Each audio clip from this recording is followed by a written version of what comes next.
कभी सोचा है कि हमारी थाली में जो खाना आता है उसका असली राज कहाँ छिपा है? जवाब किसी सुपरमार्केट या खेत में नहीं, बल्कि हमारे पैरों के ठीक नीचे उस मिट्टी में है। तो चलिए आज इसी गहरे राज से पर्दा उठाते हैं। तो सवाल यही है, आखिर इस जमीन में ऐसा क्या है जो ये अरबों लोगों का पेट भरती है? इस एक सवाल का जवाब हमें भारत की खेती की पूरी कहानी बता देगा।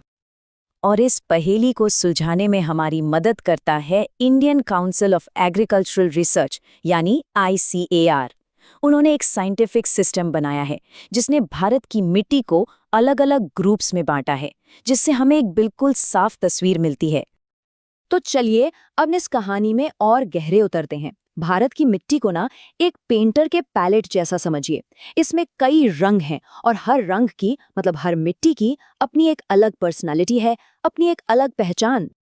तो भारत में मुख्य रूप से 8 तरह की मिट्टियां पाई जाती हैं।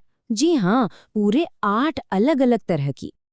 ये हैं जलोढ़ मिट्टी, काली मिट्टी, लाल मिट्टी, लैटेराइट मिट्टी, फिर आती है रेगिस्तानी मिट्टी, पहाड़ी या जंगली मिट्टी, खारी और क्षारीय मिट्टी और आखिर में दलदली मिट्टी। और हर एक की अपनी खासियत है। लेकिन देखिए, सिर्फ मिट्टी के प्रकार जान लेना ही काफी नहीं है। असली कमाल तो तब होता है जब सही फसल को सही मिट्टी से मिलाया जाता है। ये एक परफेक्ट मैच की तरह है। चलिए देखते हैं ये मैच बनता कैसे है। अब जरा यहाँ गौर कीजिए। ये है भारत की 3 सबसे बड़ी एग्रीकल्चरल पावर हाउस। जलोढ़ मिट्टी जो पोटैश और चूने से भरपूर है, गेहूं, चावल और गन्ने के लिए एकदम परफेक्ट है। दूसरी तरफ है काली मिट्टी जो गीली होने पर चिपचिपी हो जाती है, लेकिन पानी को बहुत देर तक पकड़ कर रखती है। और फिर है लाल मिट्टी जो अपने आयरन ऑक्साइड की वजह से लाल दिखती है। इसकी पानी सोखने की क्षमता थोड़ी कम है, इसलिए ये बाजरा और दालों जैसी फसलों के लिए बेस्ट है। काली मिट्टी को तो एक खास नाम से भी जाना जाता है, ब्लैक कॉटन सॉइल यानी काली कपास मिट्टी। और ये नाम यूं ही नहीं पड़ा। सच पूछिए तो कपास की खेती के लिए ये मिट्टी चैंपियन है, इसका कोई मुकाबला ही नहीं। अच्छा, अक्सर लोग लाल मिट्टी और लैटेराइट मिट्टी को लेकर कंफ्यूज हो जाते हैं। तो फर्क सीधा सा है।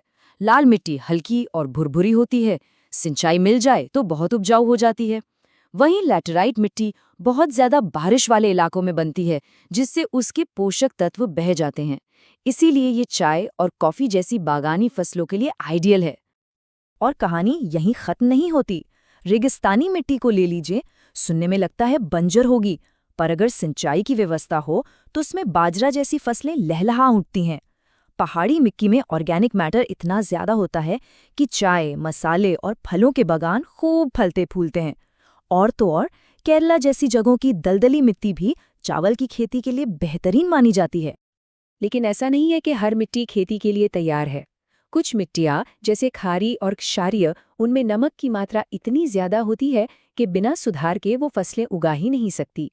ये एक बड़ी चुनौती है, लेकिन अच्छी बात यह है कि इसका भी समाधान मौजूद है। तो अब आते हैं सबसे जरूरी हिस्से पर। क्या हम मिट्टी को बेहतर बना सकते हैं? बिल्कुल।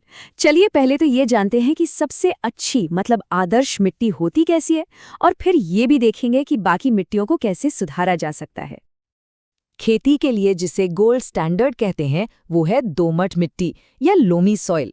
इसमें रेत, गाद और चिकनी मिट्टी का एक परफेक्ट बैलेंस होता है। मतलब पानी भी अच्छे से निकल जाता है और जरूरी नमी भी बनी रहती है।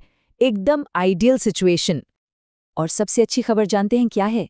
ये कि मिट्टी हमारी किस्मत नहीं है, इसके गुणों को बदला जा सकता है। सही जानकारी और थोड़ी मेहनत से किसी भी जमीन की सेहत को सुधारा जा सकता है। और मिट्टी को सुधारने का तरीका बहुत सीधा है। बस 2 सिंपल स्टेप्स हैं। पहला, समस्या को पहचानें। मान लीजिए मिट्टी बहुत ज्यादा क्षारीय यानी एल्कलाइन है। दूसरा, सही समाधान लागू करें, जैसे क्षारीयता को कम करने के लिए जिप्सम मिला दिया। बस इतना ही सिंपल है। तो कुल मिलाकर बात यह है कि मिट्टी को समझना असल में सही जगह पर सही फसल उगाने की क्षमता को अनलॉक करना है। यही ज्ञान सफल खेती की असली बुनियाद है। तो अगली बार जब खाने की थाली सामने आए तो एक पल के लिए ये सोचना कि ये खाना हम तक किस मिट्टी से होकर गुजरा है। शायद अब ये ख्याल मन में जरूर आएगा।